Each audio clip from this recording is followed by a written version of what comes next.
ਸਤਿ ਸ਼੍ਰੀ ਅਕਾਲ। ਤੁਸੀਂ ਜੁੜੇ ਹੋਏ ਹੋ ਪੰਜਾਬੀ ਰੇਡੀਓ USA ਦੇ ਨਾਲ ਤੇ ਮੈਂ ਹਾਂ ਪ੍ਰਵੀਨ ਸ਼ਰਮਾ ਲੈ ਕੇ ਹਾਜ਼ਰ ਹਾਂ programme update California. Update California programme ਦੇ ਵਿੱਚ ਕੀ ਅਹਿਮ ਤੇ ਕੀ ਖਾਸ ਖਬਰਾਂ ਨੂੰ ਲੈ ਕੇ ਚਰਚਾ ਕਰਨ ਦੇ ਲਈ ਜੁੜ ਚੁੱਕੇ ਨੇ ਹਰਜੋਤ ਸਿੰਘ ਖਾਲਸਾ ਜੀ। ਹਰਜੋਤ ਸਿੰਘ ਜੀ, ਸਤਿ ਸ਼੍ਰੀ ਅਕਾਲ ਜੀ। ਆਇਆਂ ਨੂੰ ਜੀ। ਸਤਿ ਸ਼੍ਰੀ ਅਕਾਲ, ਧੰਨਵਾਦ ਜੀ ਆਇਆਂ ਨੂੰ। ਪੰਜਾਬੀ ਰੇਡੀਓ USA ਦੇ ਜਿੰਨੇ ਵੀ ਸਰੋਤੇ ਸਾਡੇ ਸਾਰੇ AM ਸਟੇਸ਼ਨਸ, FM ਸਟੇਸ਼ਨਸ, ਘਰਾਂ ਦੇ ਵਿੱਚ ਰੇਡੀਓ ਸੈਟਸ ਦੇ ਰਾਹੀਂ, ਟੈਲੀਫੋਨ ਦੇ ਰਾਹੀਂ, ਫੇਸਬੁੱਕ, YouTube ਤੇ ਲਾਈਵ ਦੇਖ ਰਹੇ ਹੋ, ਸੁਣ ਰਹੇ ਹੋ, ਸਾਰਿਆਂ ਨੂੰ ਜੀ ਆਇਆਂ ਨੂੰ ਤੇ ਬਹੁਤ ਹੀ ਪਿਆਰ ਤੇ ਸਤਿਕਾਰ ਭਰੀ ਸਤਿ ਸ੍ਰੀ ਅਕਾਲ ਸਰੋਤਿਓ। ਅੱਜ ਜੂਨ ਦੀ 4 ਤਰੀਕ ਆ ਤੇ ਦਿਨ ਜਿਹੜਾ ਆ ਉਹ ਵੀਰਵਾਰ ਆ ਤੇ ਤੁਹਾਡੇ ਲਈ ਸ਼ਾਮ ਦਾ ਅਪਡੇਟ ਕੈਲੀਫੋਰਨੀਆ ਪ੍ਰੋਗਰਾਮ ਲੈ ਕੇ ਹਾਜ਼ਰ ਹੋਏ ਆ ਜੀ। ਅਪਡੇਟ ਕੈਲੀਫੋਰਨੀਆ ਪ੍ਰੋਗਰਾਮ ਨੂੰ ਸਪਾਂਸਰ ਕਰਦੇ ਨੇ ਖਾਲਸਾ ਇੰਸ਼ੋਰੈਂਸ ਏਜੰਸੀ ਵਾਲੇ, ਜਿਨ੍ਹਾਂ ਤੋਂ ਤੁਸੀਂ ਹਰ ਤਰੀਕੇ ਦੀ ਇੰਸ਼ੋਰੈਂਸ ਲੈ ਸਕਦੇ ਹੋ। ਇੰਸ਼ੋਰੈਂਸ ਬਾਰੇ ਪਤਾ ਕਰਨ ਦੇ ਲਈ ਇਹਨਾਂ ਦਾ ਨੰਬਰ ਹੈ 408-272-2500। ਇਹ 1992 ਤੋਂ ਲਗਾਤਾਰ ਇੰਸ਼ੋਰੈਂਸ ਬਿਜ਼ਨਸ ਦੇ ਵਿੱਚ ਸ਼ਾਨਦਾਰ ਸੇਵਾਵਾਂ ਦੇ ਰਹੇ ਨੇ ਤੇ ਅਮਰੀਕਾ ਭਰ ਦੇ ਵਿੱਚ ਇੰਸ਼ੋਰੈਂਸ ਕਰਦੇ ਨੇ। ਓਬਾਮਾ ਕੇਅਰ, ਮੈਡੀਕੇਅਰ ਜਾਂ ਫਿਰ ਕਵਰਡ ਕੈਲੀਫੋਰਨੀਆ ਬਾਬਤ ਪਾਲਿਸੀ ਕਰਵਾਉਣ ਦੇ ਲਈ, ਸਲਾਹ ਲੈਣ ਦੇ ਲਈ ਅੱਜ ਹੀ ਕਾਲ ਕਰੋ 408-272-2500 ਤੇ। ਟਰਕੀਆਨਾ ਇਮੀਗ੍ਰੇਸ਼ਨ ਲਾ ਫਰਮ ਵਾਲੇ ਜੇ ਟਰਕੀਆਨਾ ਟੋਰਨੀ ਟਰਕੀਆਨਾ ਦੇ ਨਾਲ ਤੁਸੀਂ US ਇਮੀਗ੍ਰੇਸ਼ਨ ਬਾਬਤ ਕੋਈ ਵੀ ਸਲਾਹ ਕਰਨੀ ਹੈ, ਕੋਈ ਵੀ ਸਵਾਲ ਪੁੱਛਣਾ ਤੇ ਇਹਨਾਂ ਦਾ ਨੰਬਰ ਹੈ 415-909-0503। Gurbachan Singh Nagra Sacramento, Kulwant Singh, Jaspal Kaur Johal, Satnam Singh Tadla Yuba City, Gurdev Singh Sohal, Baljinder Singh, Rashpal Kaur Johal Antelope, Jaswinder Singh Nagra Roseville, Avtar Singh Manzal Clovis, Joga Singh Purewal Orangevale, Sarabjit Singh Dhoot Yuba City, Gurnek Singh Bagri Fresno, Paramjit Singh Dakha Berkeley. ਇਹਨਾਂ ਸਾਰੇ ਹੀ ਸਪਾਂਸਰਸ ਦਾ ਬਹੁਤ ਬਹੁਤ ਧੰਨਵਾਦ। ਤੇ ਜੇਕਰ ਤੁਸੀਂ ਵੀ ਪੰਜਾਬੀ USA ਦੇ ਇਹਨਾਂ ਪ੍ਰੋਗਰਾਮਾਂ ਨੂੰ ਸਪਾਂਸਰ ਕਰਨਾ ਚਾਹੁੰਦੇ ਹੋ ਤਾਂ ਸਟੂਡੀਓ ਦਾ ਨੰਬਰ ਹੈ 408-272-5200 ਜੀ। ਜੀ, ਅੱਜ ਦੀਆਂ ਖਬਰਾਂ ਵੱਲ ਚੱਲੀਏ ਤੇ ਕਹਿੰਦੇ ਵੀ vote-a-rama on ICE funding ਜੋ ਡੈਮੋਕ੍ਰੇਟਸ ਆ ਉਹਨਾਂ ਨੇ ਰਿਜੈਕਟ ਕਰ ਦਿੱਤੀ ਆ move to ban DOJ fund. So Republicans push ਕਰ ਰਹੇ ਆ ਘੱਟੋ ਘੱਟ $70 ਬਿਲੀਅਨ ਦਾ ਪੈਕੇਜ ਜਿਸ ਦੇ ਨਾਲ ਇਮੀਗ੍ਰੇਸ਼ਨ, ਕਸਟਮ ਐਨਫੋਰਸਮੈਂਟ ਤੇ ਬਾਰਡਰ ਪੈਟਰੋਲ ਨੂੰ ਜਿਹੜਾ ਫੰਡ ਕੀਤਾ ਜਾ ਸਕੇ। ਸੋ ਉਹਦੇ ਸੰਬੰਧ ਦੇ ਵਿੱਚ ਜੋ ਡੈਮੋਕ੍ਰੇਟਸ ਆ ਉਹ ਸਾਥ ਨਹੀਂ ਦੇ ਰਹੇ ਹੈਗੇ। ਸੋ ਇਹ ਫੰਡ ਜਿਹੜਾ ਡੈਮੋਕ੍ਰੇਟਸ ਨੇ ਵੱਲੋਂ ਜਦੋਂ ਵੋਟਿੰਗ ਪਾਈ ਗਈ 49 ਤੋਂ 50 ਵੋਟਸ ਚਾਹੀਦੀਆਂ ਹੈਗੀਆਂ ਅਮੈਂਡਮੈਂਟ ਦੇ ਲਈ ਤੇ ਹਜੇ ਤੱਕ ਇਹ ਨਹੀਂ ਪਤਾ ਵੀ ਰਿਪਬਲਿਕਨ ਵਾਲੇ ਜਿਹੜੇ ਆ, ਖਾਸ ਕਰਕੇ 3 ਰਿਪਬਲਿਕਨ, ਸੈਨੇਟਰ ਸੂਜ਼ਨ ਕਾਲਿਨਸ ਮੇਨ ਤੋਂ ਤੇ ਜੌਨ ਹਸਟਡ ਓਹਾਇਓ ਤੋਂ ਤੇ ਡੈਨ ਸੁਲੀਵਨ ਅਲਾਸਕਾ ਤੋਂ, ਉਹ ਡੈਮੋਕ੍ਰੇਟ ਦਾ ਸਾਥ ਦਿੰਦੇ ਆ ਜਾਂ ਰਿਪਬਲਿਕਨ ਦਾ ਸਾਥ ਦਿੰਦੇ ਹੈਗੇ ਆ। ਪਰ ਇਹਦੇ ਉੱਤੇ ਜਿਹੜੀ ਆ ਵੋਟਿੰਗ ਬਹੁਤ ਛੇਤੀ ਹੋਣ ਜਾ ਰਹੀ ਹੈਗੀ ਜੀ। ਬਿਲਕੁਲ। ਅਗਲੀ ਜਿਹੜੀ ਖਬਰ ਆ ਉਹ ਵੀ ਵਾਰ ਪਾਵਰਸ ਰੈਜੂਲੇਸ਼ਨ ਦੇ ਨਾਲ ਹੀ ਜੁੜੀ ਹੋਈ ਆ ਤੇ ਉਹਦੇ ਵਿੱਚ ਇਹ ਦੱਸਿਆ ਜਾ ਰਿਹਾ ਕਿ ਜੰਗੀ ਸ਼ਕਤੀਆਂ ਦੇ ਜਿਹੜੇ ਅਜਿਹੇ ਮਤੇ ਨੂੰ ਮਨਜ਼ੂਰੀ ਦਿੱਤੀ ਹੈ ਜਿਹਦੇ ਵਿੱਚ ਜੋ ਈਰਾਨ ਦੇ ਵਿਰੁੱਧ ਜਿਹੜੀ ਅਮਰੀਕੀ ਫੌਜੀ ਕਾਰਵਾਈ ਨੂੰ ਰੋਕੂਗਾ। ਅਮਰੀਕੀ ਕਾਂਗਰਸ ਦੇ ਹੇਠਲੇ ਸਦਨ ਨੇ ਰਾਸ਼ਟਰਪਤੀ ਡੋਨਾਲਡ ਟਰੰਪ ਨੂੰ ਚੁਣੌਤੀ ਦਿੰਦਿਆਂ ਕੁਝ ਰਿਪਬਲਿਕਨਾਂ ਨੇ 3 ਮਹੀਨਿਆਂ ਤੋਂ ਚੱਲ ਰਹੀ ਜੰਗ ਨੂੰ ਖਤਮ ਕਰਨ ਦੇ ਲਈ ਡੈਮੋਕ੍ਰੇਟਾਂ ਦਾ ਸਾਥ ਦਿੱਤਾ। ਇਸ ਜੰਗ ਨੇ ਦੇਸ਼ ਅਤੇ ਵਿਦੇਸ਼ ਦੇ ਵਿੱਚ ਕਹਿੰਦੇ ਸਿਆਸਤ ਨੂੰ ਪੂਰੀ ਤਰ੍ਹਾਂ ਬਦਲ ਕੇ ਰੱਖ ਦਿੱਤਾ ਹੈ। ਹਾਊਸ ਦੇ ਸਪੀਕਰ ਮਾਈਕ ਜੌਨਸਨ ਨੇ ਅਜਿਹੇ ਨਤੀਜੇ ਨੂੰ ਰੋਕਣ ਦੀ ਕੋਸ਼ਿਸ਼ ਕੀਤੀ ਸੀ ਜੋ ਜੰਗ ਦੇ ਵੱਧ ਰਹੇ ਵਿਰੋਧ ਨੂੰ ਦਰਸਾਉਂਦਾ ਹੋਵੇ। ਉਹਨਾਂ ਨੇ 2 ਹਫ਼ਤੇ ਪਹਿਲਾਂ ਸਦਨ ਦੀ ਜਿਹੜੀ ਕਾਰਵਾਈ ਉਹਨੂੰ ਅਚਾਨਕ ਬੰਦ ਕਰ ਦਿੱਤਾ ਸੀ ਜਦੋਂ ਜੰਗੀ ਸ਼ਕਤੀਆਂ ਦਾ ਮਤਾ ਪਾਸ ਹੋਣ ਦੇ ਨੇੜੇ ਬਿਲਕੁਲ ਸੀਗਾ। ਤੇ ਜਿਵੇਂ ਜਿਵੇਂ ਸੰਘਰਸ਼ ਲੰਮਾ ਹੋ ਰਿਹਾ, ਟਰੰਪ ਇਸ ਤੇ ਜਲਦੀ ਹੱਲ ਦੇ ਲਈ ਗੱਲਬਾਤ ਕਰਨ ਦੇ ਵਿੱਚ ਸੰਘਰਸ਼ ਕਰ ਰਹੇ ਨੇ ਤਾਂ ਕਿ ਨਾਰਾਜ਼ਗੀ ਜਿਹੜੀ ਆ ਉਹ ਹੋਰ ਨਾ ਵਧੇ। ਸੋ ਹੁਣ ਦੱਸਦੇ ਆ ਕਿ ਜਿਹੜੇ ਹਾਊਸ ਡੈਮੋਕ੍ਰੈਟਿਕ ਲੀਡਰ ਨੇ ਹਾਕੀਮ ਜੈਫਰੀਜ਼, ਉਹਨਾਂ ਨੇ ਇਹ ਗੱਲ ਕਹੀ ਸੀ ਕਿ ਆਪਣੀ ਮਰਜ਼ੀ ਦੇ ਨਾਲ ਸ਼ੁਰੂ ਕੀਤੀ ਗਈ ਇਸ ਲਾਪਰਵਾਹ ਅਤੇ ਮਹਿੰਗੀ ਜੰਗ ਦਾ ਜਿਹੜਾ ਸਿੱਟਾ ਉਹ ਸਾਰਿਆਂ ਨੂੰ ਭੁਗਤਣਾ ਪੈ ਰਿਹਾ ਤੇ ਇਹਦਾ ਅੱਜ ਹੀ ਖਾਤਮਾ ਹੋਣਾ ਚਾਹੀਦਾ। ਨਾਲ ਇਹਨਾਂ ਨੇ ਕਿਹਾ ਸੀ ਵੀ ਸਾਨੂੰ ਆਪਣੇ ਨਾਲ ਸ਼ਾਮਲ ਹੋਣ ਦੇ ਲਈ ਕੁਝ ਰਿਪਬਲਿਕਨਾਂ ਦੀ ਲੋੜ ਹੈ ਤਾਂ ਕਿ ਅਸੀਂ ਆਪਣੀ ਮਰਜ਼ੀ ਤੇ ਲਾਪਰਵਾਹ ਤੇ ਮਹਿੰਗੀ ਜੰਗ ਨੂੰ ਖਤਮ ਕਰ ਸਕੀਏ। ਉਹ ਕਹਿੰਦੇ ਕਿ ਅਜਿਹੀ ਜੰਗ ਜਿਸ ਦੇ ਨਾਲ ਅਮਰੀਕੀ ਜਿਹੜੇ ਟੈਕਸ ਪੇਅਰ ਆ ਉਹਨਾਂ ਨੂੰ ਘੱਟੋ ਘੱਟ $100 ਅਰਬ ਅਮਰੀਕੀ ਡਾਲਰ ਤੋਂ ਵੱਧ ਦਾ ਨੁਕਸਾਨ ਹੋਇਆ ਜੋ ਕਿ ਗੈਰ ਮਾਮੂਲੀ ਹੈ ਤੇ ਇਸ ਨੇ ਸਾਡੇ ਦੇਸ਼ ਨੂੰ ਈਰਾਨ ਦੇ ਮੁਕਾਬਲੇ ਕਮਜ਼ੋਰ ਸਥਿਤੀ ਦੇ ਵਿੱਚ ਉਹ ਕਹਿੰਦੇ ਵੀ ਛੱਡ ਦਿੱਤਾ। ਸੋ ਅਮਰੀਕੀ ਸਿਆਸਤ ਹੁਣ ਇਸ ਮਾਮਲੇ ਦੇ ਵਿੱਚ ਜਿਹੜੀ ਆ ਉਹ ਖਾਸੀ ਭਖੀ ਹੋਈ ਆ ਜੀ। ਅਗਲੀ ਖਬਰ ਵੱਲ ਚਲੀਏ। ਸਾਬਕਾ national security adviser John Bolton, ਉਹਨਾਂ ਨੇ ਗਿਲਟੀ ਪਲੀ ਕਰ ਲਿਆ ਆ, ਖਾਸ ਕਰਕੇ ਕਲਾਸੀਫਾਈਡ ਇਨਫੋਰਮੇਸ਼ਨ ਦੇ ਸੰਬੰਧ ਦੇ ਵਿੱਚ। ਅਥਾਰਟੀਜ਼ ਨੇ ਉਹਦੇ ਘਰ ਨੂੰ ਜਿਹੜਾ ਆ ਰੇਡ ਕੀਤਾ ਸੀ ਅਗਸਤ 2025 ਚ, ਜਿੱਥੋਂ ਕਿ ਉਹਨਾਂ ਨੇ ਜੋ ਕਲਾਸੀਫਾਈਡ ਇਨਫੋਰਮੇਸ਼ਨ ਸੀ ਉਹ ਕਲੈਕਟ ਕੀਤੀ ਸੀ। ਆਪਣੇ ਘਰ ਦੇ ਵਿੱਚ ਉਹ ਨਹੀਂ ਲਿਜਾ ਸਕਦੇ ਸੀ ਨੈਸ਼ਨਲ ਸਿਕਿਉਰਿਟੀ ਐਡਵਾਈਜ਼ਰ ਤੇ ਅਥਾਰਟੀਜ਼ ਨੇ ਅਗਸਤ ਮਹੀਨੇ 'ਚ, ਜਿਸ ਤਰ੍ਹਾਂ ਮੈਂ ਤੁਹਾਨੂੰ ਦੱਸਿਆ ਵੀ, ਰੇਡ ਕੀਤਾ ਸੀ ਤੇ ਇੰਡਾਈਟ ਅਕਤੂਬਰ ਮਹੀਨੇ ਦੇ ਵਿੱਚ ਕੀਤਾ ਹੈਗਾ। ਸੋ ਉਸ ਸੰਬੰਧ ਦੇ ਵਿੱਚ ਕਹਿੰਦੇ ਵੀ $2.5 ਮਿਲੀਅਨ ਦਾ ਜਿਹੜਾ ਫਾਈਨ ਹੋਊਗਾ ਤੇ ਉਸ ਤੋਂ ਬਾਅਦ ਉਹ ਜਿਹੜੀ ਆਪਣੀ ਜੇਲ੍ਹ ਟਰਮ ਆ ਉਹ ਬਚਾ ਸਕਦੇ ਹੈਗੇ ਆ। ਤੇ ਨਹੀਂ ਤਾਂ 5 ਸਾਲਾਂ ਦੀ ਜਿਹੜੀ ਸਜ਼ਾ ਆ ਉਹਨਾਂ ਨੂੰ ਹੋ ਸਕਦੀ ਹੈਗੀ ਆ ਜੱਜ ਵੱਲੋਂ। ਸੋ ਉਹਨਾਂ ਨੇ ਲੱਗਦਾ ਡੀਲ ਬਣਾ ਲਈ ਆ, 2.5 ਮਿਲੀਅਨ 2.25 ਮਿਲੀਅਨ ਜਿਹੜਾ ਫਾਈਨ ਦੇ ਕੇ ਸੋ ਉਹ ਜੇਲ੍ਹ ਤੋਂ ਬਚ ਜਾਣਗੇ। ਜੀ। ਅਗਲੀ ਜਿਹੜੀ ਖਬਰ ਆ ਉਹ ਕੈਲੀਫੋਰਨੀਆ ਦੇ ਜਿਹੜੇ ਇਲੈਕਸ਼ਨਸ ਹੋ ਰਹੇ ਨੇ ਉਹਨਾਂ ਨੂੰ ਲੈ ਕੇ ਵੋਟ ਕਾਊਂਟ ਜਿਹੜਾ ਸਲੋ ਆ ਉਸ ਮਾਮਲੇ ਦੇ ਬਾਰੇ ਆ। ਕੈਲੀਫੋਰਨੀਆ ਪ੍ਰਾਇਮਰੀ ਚੋਣਾਂ ਦੀ ਵੋਟਾਂ ਦੀ ਗਿਣਤੀ ਕਹਿੰਦੇ ਬਹੁਤ ਹੌਲੀ ਚੱਲ ਰਹੀ ਹੈ, ਜਿਸ ਕਰਕੇ ਗਵਰਨਰ ਅਤੇ ਖਾਸ ਕਰਕੇ ਲਾਸ ਐਂਜਲਸ ਦੇ ਮੇਅਰ ਦੀਆਂ ਜਿਹੜੀਆਂ ਰੇਸਾਂ ਸੀਗੀਆਂ ਉਹਦੇ ਅੰਤਮ ਨਤੀਜੇ ਹਲੇ ਤੱਕ ਵੀ ਜਿਹੜੇ ਸਪਸ਼ਟ ਆ ਉਹ ਨਹੀਂ ਹੋ ਸਕੇ। ਕੈਲੀਫੋਰਨੀਆ ਦੇ ਅਗਲੇ ਗਵਰਨਰ ਦੀ ਜਿਹੜੀ ਚੋਣ ਦੇ ਲਈ ਮੁਕਾਬਲਾ ਕਾਫੀ ਦਿਲਚਸਪ ਬਣਿਆ ਹੋਇਆ ਹੈ। ਨਵੰਬਰ ਦੇ ਵਿੱਚ ਜਿਹੜੀ ਇਹ ਚੋਣ ਹੋਣੀ ਹੈ ਉਹਦੇ ਵਿੱਚ ਰਨ ਆਫ ਦੇ ਲਈ 2 ਚੋਟੀ ਦੇ ਉਮੀਦਵਾਰ ਅੱਗੇ ਜਾਣਗੇ। ਸਟੀਵ ਹਿਲਟਨ ਇਸ ਟਾਈਮ 27.22 ਵੋਟਾਂ 14,90,806 ਵੋਟਾਂ ਦੇ ਨਾਲ ਸਭ ਤੋਂ ਅੱਗੇ ਨੇ। ਹਾਵੀਅਰ ਬਸੇਰਾ ਡੈਮੋਕ੍ਰੇਟਾਂ ਤੋਂ ਨੇ ਤੇ ਉਹ 25.9191 14,19,144 ਵੋਟਾਂ ਦੇ ਨਾਲ ਦੂਜੇ ਨੰਬਰ ਤੇ ਨੇ। ਟੌਮ ਸਟੇਅਰ ਨੇ ਇਹਨਾਂ ਨੂੰ ਜਿਹੜੀ ਟੱਕਰ ਦੇਣ ਦੀ ਕੋਸ਼ਿਸ਼ ਖਾਸੀ ਕੀਤੀ ਹੈ ਤੇ ਉਹ 20% ਵੋਟਾਂ ਦੇ ਨਾਲ ਤੀਜੇ ਨੰਬਰ ਤੇ ਨੇ ਤੇ ਬਸੇਰਾ ਤੋਂ ਲਗਭਗ 6.6% ਜਿਹੜਾ ਫੀਸਦੀ ਉਹ ਪਿੱਛੇ ਕਹੇ ਜਾ ਸਕਦੇ ਨੇ। ਹਾਵੀਅਰ ਬਸੇਰਾ ਤੇ ਸਟੀਵ ਹਿਲਟਨ ਦੇ ਵਿੱਚ ਹੀ ਮੰਨਿਆ ਜਾ ਰਿਹਾ ਵੀ ਜਿਹੜੀ ਇਹ ਨਵੰਬਰ ਦੇ ਵਿੱਚ ਹੋਣ ਵਾਲੀ ਜਿਹੜੀ ਚੋਣ ਹੈ ਉਹ ਉਹਦੇ ਵਿੱਚ ਮੁੱਖ ਮੁਕਾਬਲਾ ਹੋਊਗਾ। ਕੈਲੀਫੋਰਨੀਆ ਖਾਸੇ ਟਾਈਮ ਤੋਂ ਜਿਹੜੀ ਸਟੇਟ ਆ ਡੈਮੋਕ੍ਰੇਟ ਕਹੀ ਜਾਂਦੀ ਹੈ ਤੇ ਜੇਕਰ ਹਾਵੀਅਰ ਬਸੇਰਾ ਤੇ ਸਟੀਵ ਹਿਲਟਨ ਦੇ ਵਿੱਚ ਇਹ ਮੁਕਾਬਲਾ ਹੋਊਗਾ ਤਾਂ ਕਾਫੀ ਦਿਲਚਸਪ ਤੇ ਕਾਫੀ ਫਸਵਾਂ ਮੁਕਾਬਲਾ ਹੋਣ ਦੇ ਵੀ ਜਿਹੜੇ ਸਿਆਸੀ ਮਾਹਰ ਨੇ ਉਹ ਕਿਆਸ ਰਾਈ ਲਾ ਰਹੇ ਨੇ। ਲਾਸ ਐਂਜਲਸ ਦੀ ਜੇਕਰ ਗੱਲ ਕਰੀਏ ਤਾਂ ਲਾਸ ਐਂਜਲਸ ਦੇ ਮੇਅਰ ਦੀ ਚੋਣ ਦੇ ਵਿੱਚ ਹਲੇ ਵੀ ਚੋਟੀ ਦੇ 2 ਉਮੀਦਵਾਰ ਜਿਹੜੇ ਨੇ ਉਹ ਨਵੰਬਰ ਦੀਆਂ ਚੋਣਾਂ ਦੇ ਵਿੱਚ ਆਮੋ ਸਾਹਮਣੇ ਹੋਣਗੇ। ਕੈਰਨ ਬਾਸ ਜਿਹੜੇ ਕਿ ਮੌਜੂਦਾ ਮੇਅਰ ਨੇ 35.08 ਵੋਟਾਂ, ਉਹਨਾਂ ਨੂੰ ਲਗਭਗ 1,95,000 ਵੋਟਾਂ ਪਈਆਂ ਨੇ, ਪਹਿਲੇ ਨੰਬਰ ਤੇ ਨੇ। ਦੂਜੇ ਨੰਬਰ ਤੇ ਨੇ ਸਪੈਂਸਰ ਪ੍ਰੈਟ ਜਿਹੜੇ ਕਿ 29.35 ਵੋਟਾਂ ਦੇ ਨਾਲ ਅੱਗੇ ਨੇ ਤੇ ਉਹਨਾਂ ਨੂੰ ਤਕਰੀਬਨ 1,63,000 ਜਿਹੜੀਆਂ ਵੋਟਾਂ ਨੇ ਉਹ ਪਈਆਂ ਨੇ। ਤੇ ਨਿਤਿਆ ਰਮਨ ਤੀਜੇ ਨੰਬਰ ਤੇ ਆ ਚੁੱਕੇ ਨੇ, ਉਹਨਾਂ ਨੂੰ ਸਿਰਫ 23.42 ਜਿਹੜੀਆਂ ਫੀਸਦੀ ਵੋਟਾਂ ਨੇ ਉਹੀ ਪੈ ਸਕੀਆਂ ਨੇ। ਸੋ ਦੇਰੀ ਦਾ ਜਿਹੜਾ ਕਾਰਨ ਆ ਉਹ ਇਹ ਵੀ ਆ ਵੀ ਚੋਣ ਵਾਲੇ ਦਿਨ ਜਿਹੜੇ ਮੇਲ ਇਨ ਬੈਲਟ ਆ ਉਹ ਜਮ੍ਹਾਂ ਕਰਾਉਣ ਦੀ ਇਜਾਜ਼ਤ ਹੁੰਦੀ ਹੈ ਤੇ ਮਾਹਰਾਂ ਦੇ ਮੁਤਾਬਕ ਇਹਨਾਂ ਬੈਲਟਾਂ ਤੇ ਕੀਤੇ ਗਏ ਜਿਹੜੇ ਦਸਤਖਤ ਹੈ ਉਹਨਾਂ ਦੀ ਕਾਨੂੰਨੀ ਤੌਰ ਤੇ ਜਾਂਚ ਕਰਨੀ ਪੈਂਦੀ ਹੈ, ਜਿਸ ਕਰਕੇ ਪੂਰੀ ਗਿਣਤੀ ਹੋਣ ਦੇ ਵਿੱਚ ਕਈ ਹਫ਼ਤੇ ਜਾਂ ਦਿਨ ਵੀ ਲੱਗ ਜਾਂਦੇ ਆ। ਤੇ ਇਹ ਇੱਕ ਆਮ ਪ੍ਰਕਿਰਿਆ ਕਹਿੰਦੇ ਵੀ ਜਿਹੜੀ ਜਿਹਨੂੰ ਪੂਰਾ ਕੀਤਾ ਬਿਨਾਂ ਇਹ ਜਿਹੜੀ ਗਿਣਤੀ ਉਹ ਪੂਰੀ ਨਹੀਂ ਮੰਨੀ ਜਾਂਦੀ। ਤੇ ਡੋਨਾਲਡ ਟਰੰਪ ਦਾ ਦੋਸ਼ ਇਹ ਆ ਵੀ ਉਹ ਡੈਮੋਕ੍ਰੇਟਸ ਤੇ ਦੋਸ਼ ਲਾ ਰਹੇ ਨੇ ਵੀ ਉਹ ਚੋਣਾਂ ਦੇ ਵਿੱਚ ਕਿਤੇ ਧਾਂਦਲੀ ਕਰ ਰਹੇ ਨੇ। ਉਹਨਾਂ ਦਾ ਕਹਿਣਾ ਵੀ ਡੈਮੋਕ੍ਰੇਟਸ ਉਹਨਾਂ ਦੇ ਪਸੰਦੀਦਾ ਉਮੀਦਵਾਰ ਆ ਹਿਲਟਨ ਅਤੇ ਪ੍ਰੈਟ ਨੂੰ ਬਾਹਰ ਕਰਨ ਦੀ ਕੋਸ਼ਿਸ਼ ਕਰ ਰਹੇ ਨੇ ਤੇ ਹੁਣ ਉਹਨਾਂ ਨੇ ਇਸ ਮਾਮਲੇ ਦੇ ਵਿੱਚ DOJ ਤੱਕ ਵੀ ਪਹੁੰਚ ਕੀਤੀ ਹੈ ਵੀ DOJ ਨੂੰ ਵੀ ਕਿਹਾ ਵੀ ਇਸ ਮਾਮਲੇ ਦੀ ਜਿਹੜੀ ਜਾਂਚ ਆ ਉਹ ਕੀਤੀ ਜਾਵੇ। ਦੂਜੇ ਪਾਸੇ ਗਵਰਨਰ ਨਿਊਸਮ ਨੇ ਇਸ ਮਾਮਲੇ ਦੇ ਵਿੱਚ ਆਪਣੀ ਸਰਕਾਰ ਦਾ ਬਚਾਅ ਕੀਤਾ। ਜੀ, ਕੈਲੀਫੋਰਨੀਆ ਦੇ ਵਿੱਚ ਜਿਹੜੇ ਪ੍ਰਾਇਮਰੀ ਇਲੈਕਸ਼ਨ ਰਿਜ਼ਲਟ ਆ ਹਾਵੀਅਰ ਬਸੇਰਾ ਤੇ ਹਿਲਟਨ ਨੈਕ ਟੂ ਨੈਕ ਆ ਜਿਹੜੇ ਰਿਜ਼ਲਟਸ ਹੁਣ ਤੱਕ ਆਏ ਹੈਗੇ ਆ।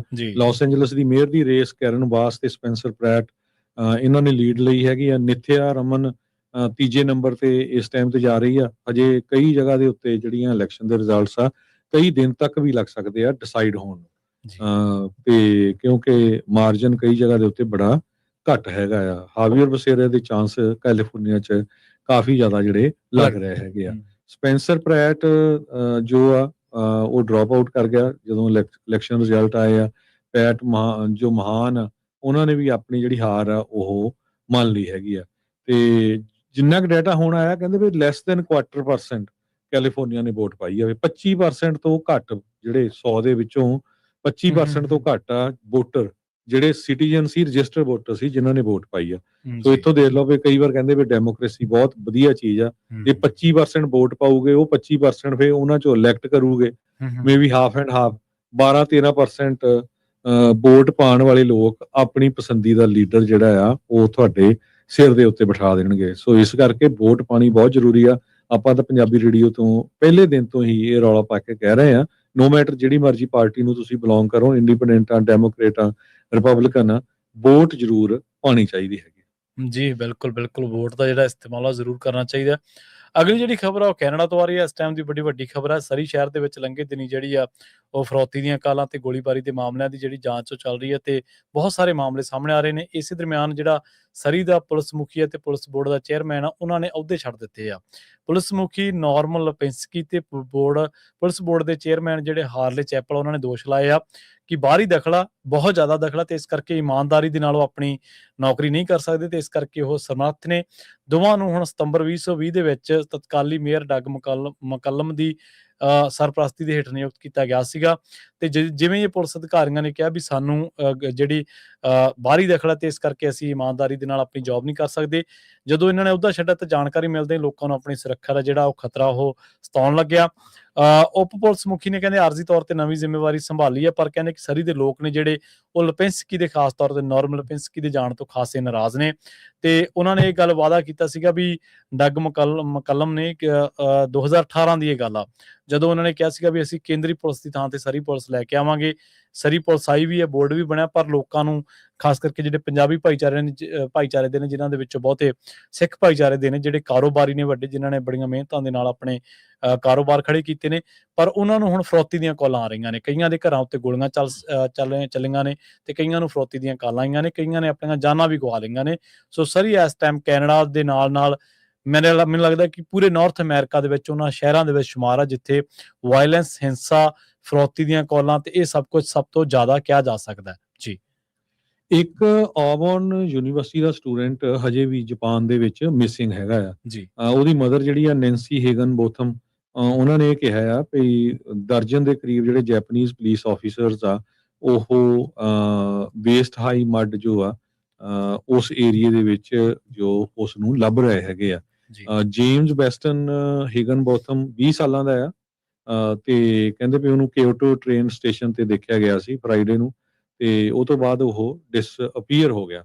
ਉਹ ਤੋਂ ਬਾਅਦ ਬਹੁਤ ਵੱਡੀ ਜਿਹੜੀ ਸਰਚ ਆ ਤੇ ਨਾਲ ਪੁਲਿਸ ਦੀ ਤੇ ਨਾਲ ਵਲੰਟੀਅਰਸ ਦੀ ਉਹ ਪਰਿਵਾਰ ਕਹਿ ਰਿਹਾ ਵੀ ਉਹਨਾਂ ਨੇ ਸ਼ੁਰੂ ਕੀਤੀ। ਉਹਦੀ ਮਾਤਾ ਜਿਹੜੀ ਆ ਨੈਂਸੀ ਹੇਗਨ ਬੋਥਮ, ਉਹਨਾਂ ਨੇ ਇਹ ਕਿਹਾ ਆ ਫੇਸਬੁੱਕ ਦੇ ਉੱਤੇ ਵੀ ਅਸੀਂ ਬਹੁਤ ਬੁਰੀ ਸਿਚੁਏਸ਼ਨ 'ਚ ਇਸ ਟਾਈਮ ਜਾ ਰਹੇ ਹਾਂ, ਬਹੁਤ ਹੀ ਜ਼ਿਆਦਾ ਸਟ੍ਰੈਸਫੁਲ ਡੇ ਹੈਗਾ ਆ ਤੇ ਉਹਨਾਂ ਦਾ ਜਿਹੜਾ ਬੱਚਾ ਆ ਉਹ 20 ਸਾਲਾਂ ਦਾ ਆ, ਵੈਸਟਨ ਹੇਗਨ ਬੋਥਮ, ਤੇ ਕਹਿੰਦੇ ਵੀ ਉਹ AI ਦੇ ਉਲਟ ਸੀਗਾ।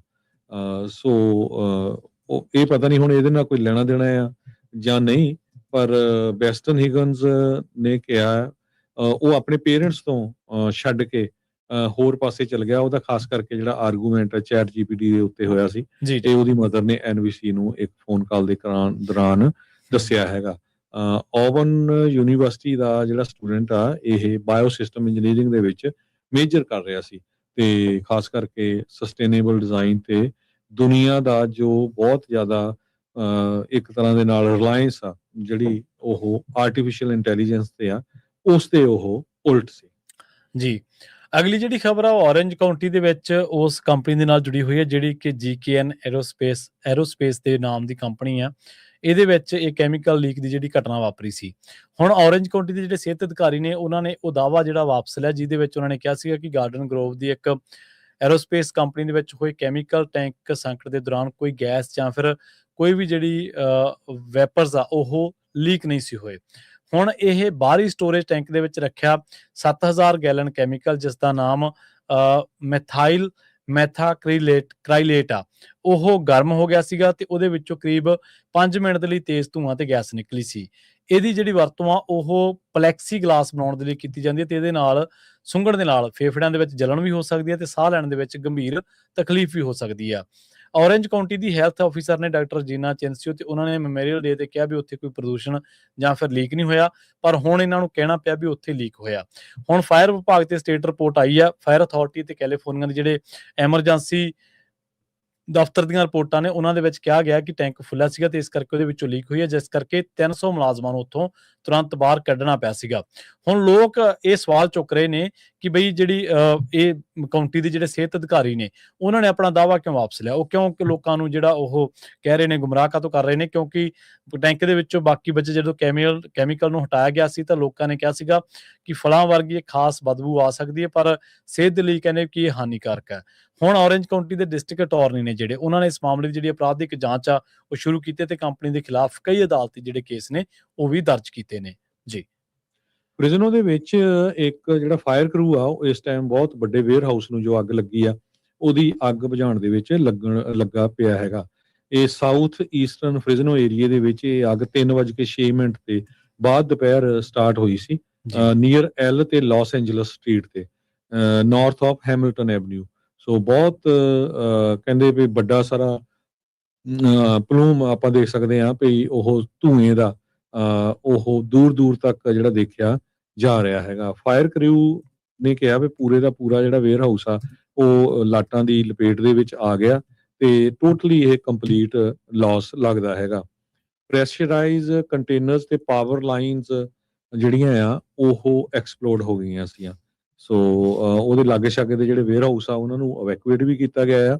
45 ਦੇ ਕਰੀਬ ਜਿਹੜੇ ਫਾਇਰ ਫਾਈਟਰਸ ਆ ਉਹ ਇਸ ਅੱਗ ਨੂੰ ਬੁਝਾਉਣ ਦੇ ਵਿੱਚ ਲੱਗੇ ਹੋਏ ਆ ਤੇ ਇਹਦੀ ਜਿਹੜੀ ਆ ਕਾਰਨ ਕੀ ਆ ਜਿਹਦੇ ਕਰਕੇ ਅੱਗ ਲੱਗੀ ਆ ਉਹਦੀ ਇਨਵੈਸਟੀਗੇਸ਼ਨ ਵੀ ਚੱਲ ਰਹੀ ਹੈਗੀ ਆ। ਜੀ, ਕੈਲੀਫੋਰਨੀਆ ਦੀ ਇੱਕ ਕਾਉਂਟੀ ਦੇ ਵਿੱਚ ਅਦਾਲਤ ਨੇ ਇਮੀਗ੍ਰੇਸ਼ਨ ਵਕੀਲਾਂ, ਖਾਸ ਕਰਕੇ ਮਾਈਕ ਸਿੰਘ ਸੇਠੀ ਉਹਨਾਂ ਦਾ ਨਾਮ ਦੱਸਿਆ ਗਿਆ, ਤੇ ਵਿਲੀਅਮ ਰਾਊਡਸ, ਇਹਨਾਂ ਨੂੰ ਆਰਟੀਫਿਸ਼ੀਅਲ ਇੰਟੈਲੀਜੈਂਸ ਦੇ ਨਾਲ ਤਿਆਰ ਕੀਤੇ ਗਏ ਗਲਤ ਦਸਤਾਵੇਜ਼ ਪੇਸ਼ ਕਰਨ ਦੇ ਦੋਸ਼ ਦੇ ਵਿੱਚ ਮੁਅੱਤਲ ਕਰ ਦਿੱਤਾ ਗਿਆ। ਇਹ ਦੋਵੇਂ ਇੱਕ ਲਾ ਫਰਮ ਹੈ, ਸੇਠੀ ਲਾ ਗਰੁੱਪ, ਉਹਨਾਂ ਦੇ ਨਾਲ ਜੁੜੇ ਹੋਏ ਸੀਗੇ। ਦੋਵਾਂ ਨੂੰ $2500 ਦਾ ਜਿਹੜਾ ਜੁਰਮਾਨਾ ਉਹ ਵੀ ਲਾਇਆ ਗਿਆ ਤੇ ਉਹਨਾਂ ਨੂੰ America the 9th circuit court of appeals ਜਿਹੜੀ ਆ ਉਹਦੇ ਵਿੱਚ 6 ਮਹੀਨਿਆਂ ਦੇ ਲਈ ਵਕਾਲਤ ਕਰਨ ਤੋਂ ਵੀ ਰੋਕ ਦਿੱਤਾ ਗਿਆ। ਅਸਲ ਦੇ ਵਿੱਚ ਪੂਰਾ ਮਾਮਲਾ ਕੀ ਹੈ? ਪੂਰੇ ਮਾਮਲੇ ਦੇ ਵਿੱਚ ਉਹਨਾਂ ਨੇ ਕਿਹਾ ਵੀ ਵਕੀਲਾਂ ਨੇ ਕੋਰਟ ਦੇ ਵਿੱਚ ਜਿਹੜੇ ਬਰੀਫ ਕੇਸ ਤਿਆਰ ਕੀਤੇ ਸੀਗੇ, ਜਿਹੜੇ ਸ਼ੁਰੂ ਦੇ ਵਿੱਚ ਕੇਸ ਬਾਰੇ ਲਿਖਣਾ ਪੈਂਦਾ, ਜਿਹੜੀ ਉਹ ਜਾਣਕਾਰੀ ਤਿਆਰ ਕੀਤੀ ਸੀ, ਅਸਲ ਦੇ ਵਿੱਚ ਉਹਦੇ ਵਿੱਚ ਜੋ ਜ਼ਿਕਰ ਸੀਗਾ ਉਹ ਇਹੋ ਜਿਹੇ ਕੋਟ ਉਹਨਾਂ ਨੇ ਦਿੱਤੇ ਜਿਹੜੇ ਅਸਲ ਦੇ ਵਿੱਚ ਕੋਈ ਘਟਨਾ ਵਾਪਰੀ ਨਹੀਂ ਸੀਗੀ। ਇਹ ਸਭ ਕਹਿੰਦੇ ਵੀ AI ਦੀ ਮਦਦ ਦੇ ਨਾਲ ਜਦੋਂ ਆਪਾਂ ਕੋਈ ਜਾਣਕਾਰੀ ਤਿਆਰ ਕਰਦੇ ਹਾਂ ਉਹਦੇ ਨਾਲ ਹੋਇਆ ਤੇ ਗਲਤੀ ਛੁਪਾਉਣ ਦੀ ਕੋਸ਼ਿਸ਼ ਇਹਨਾਂ ਨੇ ਕੀਤੀ। ਜਦੋਂ ਅਦਾਲਤ ਨੇ ਸਵਾਲ ਕੀਤੇ ਤਾਂ ਵਕੀਲਾਂ ਨੇ ਮੰਨਿਆ ਹੀ ਨਹੀਂਗਾ ਵੀ ਉਹਨਾਂ ਨੇ ਕੋਈ ਗਲਤੀ ਕੀਤੀ ਹੈ ਤੇ ਉਹ ਕਹਿੰਦੇ ਵੀ ਇਹ ਵੀ ਨਹੀਂ ਗਲਤੀਆਂ ਕੀਤੀਆਂ ਵੀ ਇਹ AI ਦੇ ਨਾਲ ਹੋਈਆਂ। ਇਸ ਨੂੰ ਟਾਈਪਿੰਗ ਦੀ ਆਮ ਗਲਤੀ ਉਹਨਾਂ ਨੇ ਕਿਹਾ ਵੀ ਇਹ ਟਾਈਪੋਗ੍ਰਾਫਿਕਲ ਮਿਸਟੇਕਸ ਨੇ ਤੇ ਇਹ ਨਹੀਂ ਸੀ ਹੋਣਾ ਚਾਹੀਦਾ। ਅਦਾਲਤ ਨੇ ਉਹਨਾਂ ਨੂੰ ਇਹ ਮੋੜਵਾਂ ਜਵਾਬ ਜਿਹੜਾ ਮੋੜਵਾਂ ਸਵਾਲ ਕੀਤਾ ਵੀ ਜਿਹੜੇ ਤੁਸੀਂ ਹਵਾਲੇ ਲੱਭ ਕੇ ਲਿਆਂਦੇ ਆ, ਜਦੋਂ ਜੇ ਤੁਸੀਂ ਅਸੀਂ ਕਹੋ ਵੀ ਤੁਸੀਂ ਇਹਨਾਂ ਹਵਾਲਿਆਂ ਦੇ ਬਾਰੇ ਸਾਨੂੰ ਕੋਈ ਦੱਸੋ, ਇਹਨਾਂ ਦੇ ਹੋਣ ਦੇ ਬਾਰੇ ਜਾਂ ਇਹਨਾਂ ਘਟਨਾਵਾਂ ਦੇ ਬਾਰੇ, ਤਾਂ ਉਹ ਹਵਾਲੇ ਦੇਣ ਦੇ ਵਿੱਚ ਨਾਕਾਮ ਰਹੇ। ਇੱਥੋਂ ਪਤਾ ਲੱਗਿਆ ਵੀ ਉਹਨਾਂ ਨੇ ਆਰਟੀਫਿਸ਼ੀਅਲ ਇੰਟੈਲੀਜੈਂਸ ਦੀ ਮਦਦ ਦੇ ਨਾਲ ਇਹ ਜਿਹੜੀਆਂ ਤਿਆਰ ਕੀਤੀਆਂ ਸੀ ਚੀਜ਼ਾਂ। ਬਹੁਤ ਸਾਰੇ ਲੋਕ ਸਿਆਣੇ ਕਹਿੰਦੇ ਨਕਲ ਵੀ ਅਕਲ ਦੇ ਨਾਲ ਵੱਜਦੀ ਆ। ਉਹ ਮਾਮਲਾ ਇੱਥੇ ਹੋਇਆ। ਭਾਰਤ ਦੇ ਇੱਕ ਪਰਿਵਾਰ ਜਿਨ੍ਹਾਂ ਦਾ ਨਾਮ ਇਹਨਾਂ ਨੇ ਨਹੀਂ ਦਿੱਤਾ, ਉਹ ਕਹਿੰਦੇ ਵੀ ਇਸ ਪੂਰੀ ਫੈਮਿਲੀ ਨੂੰ ਡਿਪੋਰਟੇਸ਼ਨ ਤੋਂ ਬਚਾਉਣ ਦੇ ਲਈ ਕੇਸ ਲੜ ਰਹੇ ਸੀਗੇ। ਚੰਗੀ ਗੱਲ ਇਹ ਰਹੀ ਕਿ ਅਦਾਲਤ ਨੇ ਪਹਿਲਾਂ ਹੀ ਪਰਿਵਾਰ ਦੇ ਹੱਕ ਦੇ ਵਿੱਚ ਫੈਸਲਾ ਸੁਣਾ ਕੇ ਉਹਨਾਂ ਤੇ ਦੇਸ਼ ਨਿਕਾਲੇ ਦੀ ਰੋਕ ਲਾ ਦਿੱਤੀ ਤੇ ਵਕੀਲਾਂ ਦੀ ਇਸ ਗਲਤੀ ਕਰਕੇ ਉਸ ਪਰਿਵਾਰ ਤੇ ਫੈਸਲੇ ਦਾ ਕੋਈ ਮਾੜਾ ਅਸਰ ਹੁਣ ਨਹੀਂ ਪਊਗਾ। ਪਰ ਤੁਸੀਂ ਦੇਖੋ ਟਿਰਕੀ ਨਾਲ ਜੀ ਉਹ ਹਰ ਸ਼ੋਅ ਦੇ ਵਿੱਚ ਜ਼ਿਕਰ ਕਰਦੇ ਆ ਵੀ ਤੇਰੇ, ਜਦੋਂ ਕੋਈ ਕਾਲ ਕਰਦਾ ਵੀ ਤੇਰੇ ਵਕੀਲ ਨੇ ਕਿਹਾ ਸੀ ਕਿ ਉਹ ਇਹੀ ਕਹਿੰਦਾ, ਜਦੋਂ ਲੋਕ ਕਹਿੰਦੇ ਕਿ ਨਹੀਂ ਉਹ ਤਾਂ ਇਹ ਗੱਲ ਕਹਿ ਰਿਹਾ, ਉਹ ਕਹਿੰਦਾ ਭਰਾਵਾ ਦੁਬਾਰਾ ਪੁੱਛ। ਸੋ ਤੁਸੀਂ ਦੇਖੋ ਵੀ ਬੰਦਾ ਫੀਸਾਂ ਵੀ ਭਰਦਾ, ਸਾਰਾ ਕੁਝ ਕਰਦਾ ਤੇ ਜੇਕਰ ਮਲਾਹ ਕਿਉਂਕਿ ਵਕੀਲ ਮਲਾਹ ਹੀ ਆ ਨਾ ਜਿਹੜੀ ਤੁਹਾਡੀ ਬੇੜੀ ਪਾਰ ਲਾਉਣੀ ਹੈ, ਤੇ ਜੇ ਉਹੀ ਤੁਹਾਨੂੰ ਡੋਬਣ ਤੇ ਹੋਈ ਤਾਂ ਤੁਹਾਨੂੰ ਬਚਾਊ ਕੌਣ? ਉਹਦਾ ਚੰਗੀ ਗੱਲ ਆ ਵੀ ਚਲੋ ਉਹਨਾਂ ਦੇ ਫੈਸਲਾ ਹੱਕ ਦੇ ਵਿੱਚ ਆ ਗਿਆ, ਨਹੀਂ ਇਹਨਾਂ ਨੇ ਗਲਤ ਹਵਾਲੇ ਦੇ ਕੇ। ਇਸੇ ਕਰਕੇ ਉਹ ਕਹਿੰਦੇ ਨੇ ਕਿ ਕੇਸਾਂ ਦੀ ਤਿਆਰੀ ਜਦੋਂ ਕਰਦੇ ਆ ਉਦੋਂ ਧਿਆਨ ਦੇ ਨਾਲ ਸਾਰੀਆਂ ਚੀਜ਼ਾਂ ਕਰਿਆ ਕਰੋ। ਆ ਇੱਕ ਮਿਸਾਲ ਤੁਹਾਡੇ ਸਾਹਮਣੇ ਆ ਜੀ। ਅੱਜ ਬਹੁਤ ਸਾਰੇ ਰਿਪਬਲਿਕਨਸ ਨੇ ਜਿਹੜੇ ਡੈਮੋਕ੍ਰੇਟਸ ਆ ਉਹਨਾਂ ਦਾ ਸਾਥ ਦਿੱਤਾ ਹੈਗਾ ਤਾਂ ਕਿ ਜਿਹੜੇ ਯੂਕਰੇਨ ਨੂੰ ਹੈਲਪ ਦਿੱਤੀ ਜਾ ਸਕੇ। ਹਾਊਸ ਨੇ ਇਸ ਮੈਜਰ ਨੂੰ ਪਾਸ ਕਰ ਦਿੱਤਾ। ਲਗਭਗ $2 ਬਿਲੀਅਨ ਦੀ ਜਿਹੜੀ ਫਾਈਨੈਂਸ਼ੀਅਲ ਏਡ ਆ ਉਹ ਯੂਕਰੇਨ ਨੂੰ ਦਿੱਤੀ ਜਾਊਗੀ ਤੇ ਨਵੀਆਂ ਸੈਂਕਸ਼ਨਸ ਰਸ਼ੀਆ ਦੇ ਅਗੇਂਸਟ ਲਾਈਆਂ ਜਾਣਗੀਆਂ। 226 ਦੇ ਮੁਕਾਬਲੇ 195 ਦੇ ਨਾਲ ਇਹ ਬਿੱਲ ਪਾਸ ਹੋਇਆ। ਇਹ ਤੋਂ ਬਾਅਦ ਜਿਹੜਾ ਹੁਣ ਸੈਨੇਟ ਦੇ ਕੋਲ ਜਾਣਾ ਹੈਗਾ। ਸੋ GOP ਦੇ ਕਾਫੀ ਜ਼ਿਆਦਾ ਜਿਹੜੇ ਰਿਪਬਲਿਕਨ ਲੀਡਰਸ ਆ ਉਹਨਾਂ ਨੇ ਡੈਮੋਕ੍ਰੇਟਸ ਦਾ ਸਾਥ ਦਿੱਤਾ ਯੂਕਰੇਨ ਦੀ ਹੈਲਪ ਦੇ ਲਈ। ਜੀ ਬਿਲਕੁਲ। ਸੋ ਹਰਜੋਤ ਸਿੰਘ ਜੀ, ਆਪਣਾ ਜਿਹੜਾ ਖਬਰਾਂ ਦਾ ਸਮਾਂ ਜੀ ਉਹ ਸਮਾਪਤੀ ਵੱਲ ਆ ਤੇ ਜਾਂਦੇ ਜਾਂਦੇ ਆਪਾਂ ਸਟਾਕ ਤੇ ਜਿਹੜੀ ਕਰੰਸੀ ਦੇ ਰੇਟ ਦੇ ਬਾਰੇ ਜ਼ਰੂਰ ਜਾਣਕਾਰੀ ਦਿੰਦੇ ਚੱਲੀਏ ਜੀ। ਜੀ ਬਿਲਕੁਲ, ਉਹ ਵੀ ਦੇਣੀ ਆ ਤੇ ਜਾਂਦੇ ਜਾਂਦੇ ਇੱਕ ਜ਼ਰੂਰ ਖਬਰ ਸਾਂਝੀ ਕਰਨੀ ਆ ਜੀ। ਅੱਜ ਕੱਲ ਗ੍ਰੈਜੂਏਸ਼ਨ ਸੀਜ਼ਨ ਆ। ਹਰ ਰੋਜ਼ ਕਿਤੇ ਨਾ ਕਿਤੇ, ਚਾਹੇ ਹਾਈ ਸਕੂਲ ਆ ਚਾਹੇ ਮਿਡਲ ਸਕੂਲ ਆ ਜਾਂ ਯੂਨੀਵਰਸਿਟੀਜ਼ ਆ, ਉੱਥੇ ਸਟੂਡੈਂਟਸ ਗ੍ਰੈਜੂਏਟ ਹੋ ਰਹੇ ਆ। ਲੋਕ ਖੁਸ਼ੀਆਂ ਮਨਾਉਂਦੇ ਆ। ਸੋ ਬਿਲਕੁਲ, ਪਰ ਧਿਆਨ ਨਾਲ ਰਹੋ ਸਾਰੇ।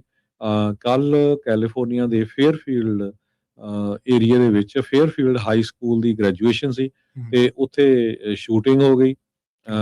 ਤੇ ਸ਼ੂਟਿੰਗ 7:15 ਤੇ ਹੋਈ। ਜਿਹੜਾ ਸੈਮ ਜੋਟੋ ਹਾਈ ਸਕੂਲ ਹੈਗਾ ਆ ਉੱਥੇ, ਤੇ ਉੱਥੇ ਇੱਕ ਜਣੇ ਦੀ ਮੌਤ ਹੋ ਗਈ, 3 ਜਣੇ ਜਿਹੜੇ ਆ ਬਹੁਤ ਬੁਰੀ ਤਰ੍ਹਾਂ ਜਿਹੜੇ ਜ਼ਖਮੀ ਹੋ ਗਏ। ਫੇਅਰਫੀਲਡ ਦੀ ਪੁਲਿਸ ਨੇ ਇਹ ਦੱਸਿਆ ਵੀ 3 ਜਣਿਆਂ ਨੂੰ ਹਸਪਤਾਲ ਪਹੁੰਚਾਇਆ ਗਿਆ, ਜਿਨ੍ਹਾਂ ਦੇ ਵਿੱਚ 11 ਸਾਲਾਂ ਦਾ ਬੱਚਾ ਵੀ ਆ ਤੇ 2 ਅਡਲਟ ਆ, ਇੱਕ 25 ਸਾਲਾਂ ਦਾ, ਇੱਕ 20 ਸਾਲਾਂ ਦਾ। ਜਿਸ ਦੀ ਮੌਤ ਹੋਈ ਆ ਉਹ 18 ਸਾਲਾਂ ਦਾ ਆ। ਤੇ ਇਹ ਜਿਹੜੀ ਫੇਅਰਫੀਲਡ ਸੂਜ਼ਨ ਯੂਨੀਫਾਈਡ ਸਕੂਲ ਡਿਸਟ੍ਰਿਕਟ ਦੇ ਜਿਹੜੇ ਸਪੋਕਸਪਰਸਨ ਆ, ਉਹਨਾਂ ਨੇ ਇਹ ਕਿਹਾ ਵੀ ਜਦੋਂ ਸੈਰੇਮਨੀ ਖਤਮ ਹੋ ਗਈ ਸੀ ਉਸ ਤੋਂ ਬਾਅਦ ਜਿਹੜੀ ਆ ਇਹ ਘਟਨਾ ਵਾਪਰੀ ਹੈਗੀ ਆ। ਫੇਅਰਫੀਲਡ ਦੇ ਮੇਅਰ ਕੈਥਰੀਨ ਮੋਏ ਉਹਨਾਂ ਨੇ ਇਹ ਕਿਹਾ ਵੀ ਜੋ ਵੀ ਸ਼ੂਟਰ ਸੀ ਉਸ ਨੂੰ ਜਿਹੜਾ ਜਸਟਿਸ ਫੇਸ ਕਰਨਾ ਪਊਗਾ। ਤੇ ਕਹਿੰਦੀ ਵੀ ਮੈਂ ਅਰਦਾਸ ਕਰਦੀ ਹਾਂ ਵੀ ਜਿਹੜੇ ਪਰਿਵਾਰ, ਜਿਹੜੇ ਬੱਚੇ ਤੇ ਉਹਦੇ ਜਿਹੜੇ ਪਰਿਵਾਰ ਆ ਉਹ ਇਨਵੋਲਵਡ ਹੈਗੇ ਆ, ਉਹਨਾਂ ਦੇ ਲਈ ਆਪਾਂ ਅਰਦਾਸ ਕਰਦੇ ਹੈਗੇ ਆ। ਸੋ ਕਹਿੰਦੇ ਵੀ ਜੀ ਮੈਂ ਖੁਦ ਫੇਅਰਫੀਲਡ ਹਾਈ ਸਕੂਲ ਤੋਂ ਗ੍ਰੈਜੂਏਟ ਹੋਈ ਹਾਂ ਤੇ ਇਸ ਟ੍ਰੈਜਡੀ ਨੇ ਮੈਨੂੰ ਪੂਰੀ ਤਰ੍ਹਾਂ ਹਿਲਾ ਕੇ ਰੱਖ ਦਿੱਤਾ ਹੈਗਾ। ਜੀ ਬਿਲਕੁਲ। ਸੋ ਧਿਆਨ ਦੇ ਨਾਲ ਆਪਣੇ ਬਹੁਤ ਸਾਰੇ ਬੱਚੇ ਪੜ੍ਹਦੇ ਨੇ ਸਕੂਲਾਂ ਦੇ ਵਿੱਚ, ਤੇ ਚਾਅ ਵੀ ਹੁੰਦਾ ਕਈ ਵਾਰੀ ਜਦੋਂ ਆਪਾਂ ਚਾਅ ਖੁਸ਼ੀ ਦੇ ਵਿੱਚ ਜਾਂਦੇ ਹਾਂ ਤੇ ਆਲੇ ਦੁਆਲੇ ਧਿਆਨ ਵੀ ਘੱਟ ਕਰ ਦਿੰਦੇ ਹਾਂ। ਸੋ ਸਾਰੇ ਆਪੋ ਆਪਣਾ ਧਿਆਨ ਰੱਖੋ, ਬੱਚੇ ਸਾਰਿਆਂ ਦੇ ਇੱਕ ਬਰਾਬਰ ਹੀ ਨੇ। ਸੋ ਆਪਾਂ ਕਹਿੰਦੇ ਹਾਂ ਕਿ ਕਿਸੇ ਦੀ ਵੀ ਜਾਨੀ ਮਾਲੀ ਨੁਕਸਾਨ ਜਿਹੜਾ ਇਸ ਤਰ੍ਹਾਂ ਦਾ ਨਾ ਹੋਵੇ। ਸੋ ਹੁਣ ਆਪਾਂ ਜੇ ਗੱਲ ਕਰਦੇ ਹਾਂ ਜੀ ਸਟਾਕ ਮਾਰਕੀਟ ਦੀ, ਡਾਓ ਜੀ ਜੋਨ ਇੰਡਸਟਰੀਅਲ ਅੱਜ ਅਪ ਗਿਆ 1.73%, ਕਲੋਜ਼ ਹੋਇਆ 51,561.93 ਦੇ ਉੱਤੇ। S&P ਇੰਡੈਕਸ ਜਿਹੜਾ ਆ ਉਹ ਅਪ ਗਿਆ 0.41% ਤੇ ਕਲੋਜ਼ ਹੋਇਆ 7584.31 ਦੇ ਉੱਤੇ। ਨੈਸਡੈਕ ਜਿਹੜਾ ਆ ਉਹ ਥੋੜਾ ਜਿਹਾ ਡਾਊਨ ਗਿਆ 0.09% ਤੇ ਕਲੋਜ਼ ਹੋਇਆ 26,830.96 ਦੇ ਉੱਤੇ। ਜੀ ਇਸੇ ਤਰ੍ਹਾਂ ਜੇਕਰ ਕਰੰਸੀ ਦੀ ਗੱਲ ਕਰੀਏ ਤਾਂ ਅੱਜ ਇੱਕ ਯੂਐਸ ਡਾਲਰ ਦੀ ਕੀਮਤ ਕੈਨੇਡਾ ਦੇ $1 ਤੇ 38 ਸੈਂਟ ਦੇ ਬਰਾਬਰ, ਇੰਡੀਆ ਦੇ 95 ਰੁਪਏ ਤੇ 80 ਪੈਸਿਆਂ ਦੇ ਬਰਾਬਰ, ਤੇ ਪਾਕਿਸਤਾਨ ਦੇ 278 ਰੁਪਏ ਤੇ 30 ਪੈਸਿਆਂ ਦੇ ਬਰਾਬਰ ਰਹੀ ਹੈ ਜੀ। ਸੋ ਇੱਥੇ ਹੀ ਸਰੋਤਿਆਂ ਤੋਂ ਇਜਾਜ਼ਤ ਲੈਂਦੇ ਹਾਂ, ਮੇਰੇ ਹਰਜੋਤ ਸਿੰਘ ਵੱਲੋਂ ਤੇ ਪ੍ਰਵੀਨ ਸ਼ਰਮਾ ਵੱਲੋਂ। ਤੁਹਾਨੂੰ ਸਾਰਿਆਂ ਨੂੰ ਬਹੁਤ ਹੀ ਪਿਆਰ ਤੇ ਸਤਿਕਾਰ ਭਰੀ ਸਤਿ ਸਤਿ ਸ੍ਰੀ ਸ੍ਰੀ ਅਕਾਲ। ਅਕਾਲ। ਸੁਣਦੇ ਰਹੋ ਤੇ ਦੇਖਦੇ ਰਹੋ ਪੰਜਾਬੀ ਰੇਡੀਓ USA ਅੱਗੇ ਤੁਸੀਂ ਸਰਵਣ ਕਰੋਗੇ ਪੰਜਾਬੀ ਰੇਡੀਓ USA ਦੇ ਉੱਤੇ ਸ਼ਾਮ ਦੇ ਦੀ।